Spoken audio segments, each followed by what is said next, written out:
દામનગરના પાલિકાના સત્તાધીશોનો સફાઈ કામદારોનું શોષણ બંધ કરો, નહીંતર ખુરશી ખાલી કરવાના નારા લગાવાયા। દામનગર શહેરમાં સમસ્ત સફાઈ કામદાર યુનિયન દ્વારા ગુજરાત પ્રદેશ અધ્યક્ષ જીતુભાઈ બારૈયા અને સંજયભાઈ બારૈયાના નેતૃત્વમાં અધિકાર યાત્રા યોજાઈ હતી। દામનગર નગરપાલિકાના સત્તાધીશો સફાઈ કામદારોનું શોષણ બંધ કરો, નહીંતર ખુરશી ખાલી કરોના નારા સાથે વાલ્મીકી વસાહતથી પ્રસ્થાન થયેલ વિશાળ રેલી શહેરના મુખ્ય માર્ગો ઉપર સૂત્રોચ્ચાર, પોસ્ટર, બેનર સાથે ધ્યાન આકર્ષક રીતે યોજાઈ હતી।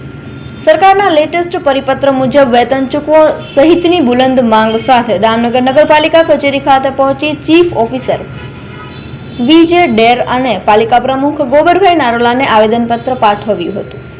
છેલ્લા ઘણા સમયથી મામૂલી વેતન ચૂકવણીથી સફાઈ કર્મીઓ પાસે જોખમી સહિત પડકારજનક કામો કરાવાઈ રહ્યા હોવા ઉપરાંત સત્તાધીશોની મનમાનીથી પક્ષપાતી રીતે રોજમદારો લેવાતા હોવાની ફરિયાદ ઉઠી રહી છે।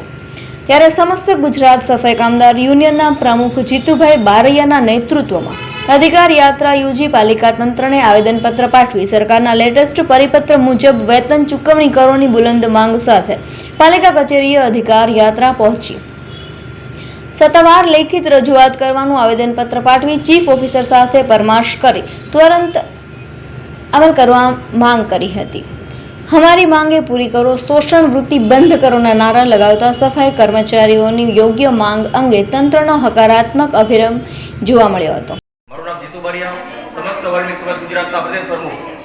આજ રોજ તારીખ 8/12/2025 ના રોજ અમરેલી જિલ્લાની દામનગર નગરપાલિકામાં સફાઈ કામદારોને પૂરતું વેતન આપવામાં ન આવતું અને શોષણ કરવામાં આવતું હોય તો આ બાબતે અમારી સંસ્થાને જાણ થતાં આ બાબતે આજે રૂબરૂ આવેદનપત્ર આપવાના છે અને જે અમારી માંગ છે તે આ લોકોએ જે સેવા આપી છે તેની સેવાનું કોઈ પણ યોગદાન આ નગરપાલિકા જાળવી ન રાખ્યું હોય તો તે બાબતે આજે તમામ સફાઈ કામદારો રેલીના ભાગરૂપે મુખ્ય માર્ગો ઉપરથી રેલી નીકળી અને નગરપાલિકા આવી પહોંચી।